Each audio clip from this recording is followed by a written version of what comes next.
C'est un secret pour personne, l'image de la RDC est tristement associée aux différents conflits armés et à l'instabilité politique. C'est cette situation politique et sécuritaire qui a poussé plusieurs ambassades à déconseiller formellement à leurs ressortissants tout voyage non essentiel vers la RDC. Conscient de ces défis, le gouvernement congolais s'est lancé dans un projet ambitieux, celui de redorer l'image du pays à l'international. Et pour atteindre ces buts, le gouvernement congolais a signé un partenariat avec le club de l'AC Milan et de l'AS Monaco. Mais derrière ces partenariats, une question cruciale se pose. Dans quelle mesure ce partenariat peut-il réellement redorer l'image de la RDC à l'international? Est-il une stratégie efficace capable de repositionner la RDC sur la scène touristique mondiale ou est-il simplement un coup de pub sans réel impact?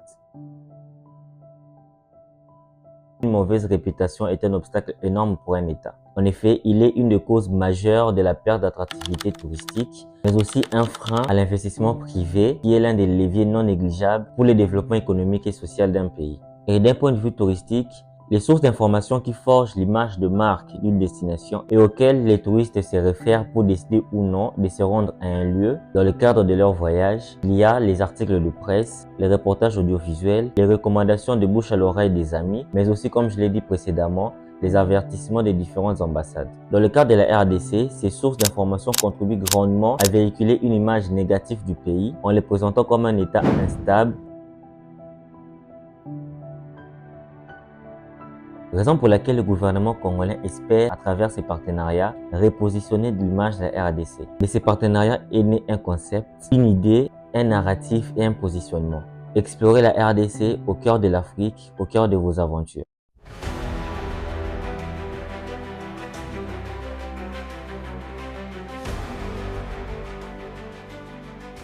La création de cette Nation Branding a pour objectif de rendre visibles les ressources naturelles et culturelles du pays, mais aussi les actions engagées par le gouvernement congolais afin d'offrir au pays une plateforme de visibilité à travers l'image de marque associée, une meilleure perception de l'image du pays à l'international, une attractivité pour attirer à la fois les investisseurs étrangers et pour toucher un public au niveau mondial. Mais pour atteindre ce but, une série d'actions s'impose pour créer, gérer et valoriser les potentialités du pays afin de promouvoir et adapter l'offre touristique dans son ensemble.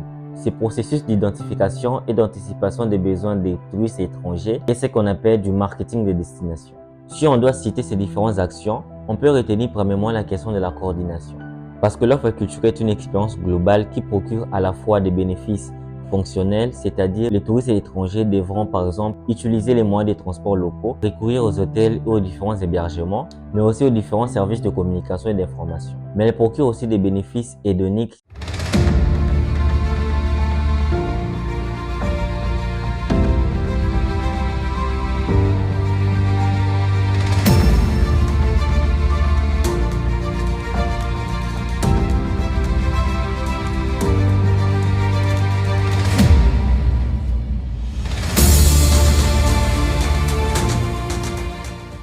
Dans le contexte congolais, on peut identifier deux principaux acteurs. D'un côté, on a le gouvernement représenté par le ministère du Tourisme. Le ministère élabore les orientations et les stratégies de développement de ces secteurs. De l'autre côté, on a l'Office national du tourisme qui œuvre à la promotion de la destination vers la RDC.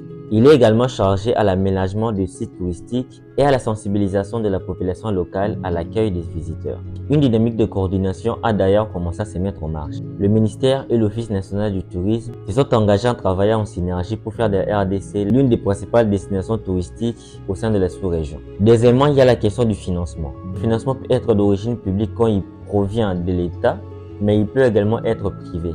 C'est ainsi qu'au mois de mai dernier, un partenariat public-privé a d'ailleurs été conclu entre le ministère du Tourisme et la banque Equity BCDC afin d'apporter des solutions concrètes, de soutenir les initiatives locales et d'attirer davantage d'investissements. Troisièmement, façonner une image cohérente et attractive. La communication autour d'une image de marque d'un pays repose sur un registre à la fois rationnel et émotionnel. Les slogans la RDC au cœur de l'Afrique, au cœur de vos aventures, RDC, cœur de l'Afrique, est un élément élaboré pour participer à la désirabilité des RDC dans la mesure où elle est une promesse d'expérience mémorable pour les touristes. Cependant, le message diffusé doit refléter l'image réelle du pays, ses valeurs et ses atouts. Il ne suffit pas de projeter l'image séduisante si celle-ci ne correspond pas aux réalités auxquelles seront confrontés les touristes une fois sur place au pays. À ce stade, il est donc légitime de s'interroger sur les limites de ces partenariats visant à promouvoir l'image de la RDC à l'international. La première limite, c'est le choix du public cible. Les partenaires avec le club de l'AS Monaco et de l'AC Milan semblent s'adresser principalement à un public large, amateur du football sans distinction géographique, sociale et culturelle. Or, dans une logique de marketing de destination, il est essentiel de cibler un public précis en fonction de leurs attentes, de leur pouvoir d'achat, de leur motivation de voyage ou encore de leur sensibilité à certains types de tourisme. Donc l'absence de ciblage d'un public clair risque de diluer le message et de le rendre peu efficace. Il faut d'adresser une offre touristique cohérente et adaptée à un public susceptible de voyager réellement vers la RDC. La deuxième limite est liée à la cohérence entre l'image et la réalité. Tant que les hébergements, les routes, la sécurité et les guides formés ne seront pas aux attentes du marché touristique international, il risque que l'image projetée soit perçue comme trompeuse et trop grande. Parce qu'une stratégie de destination pour un pays ne peut porter ses fruits que si elle s'appuie sur une expérience réelle satisfaisante. Dans le cas contraire, le retour négatif des premiers visiteurs peut contrecarrer tous les efforts marketing. À mon avis, il aurait été plus réaliste de recentrer l'offre touristique sur la population locale, car elle constitue la première consommatrice potentielle des offres culturelles et patrimoniales. Cela peut être constaté par exemple lors de l'engagement massif du public autour du Jeu de la francophonie organisé à Kinshasa,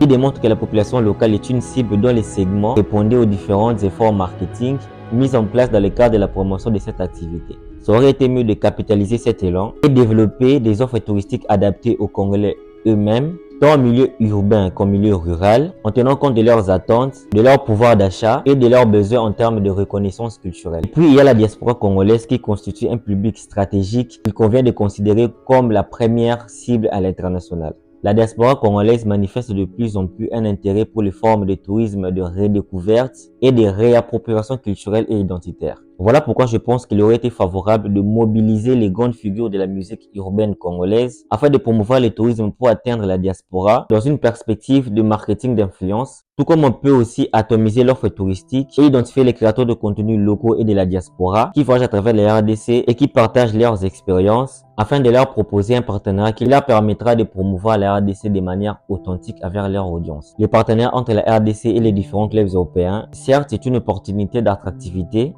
mais il laisse place à plusieurs interrogations.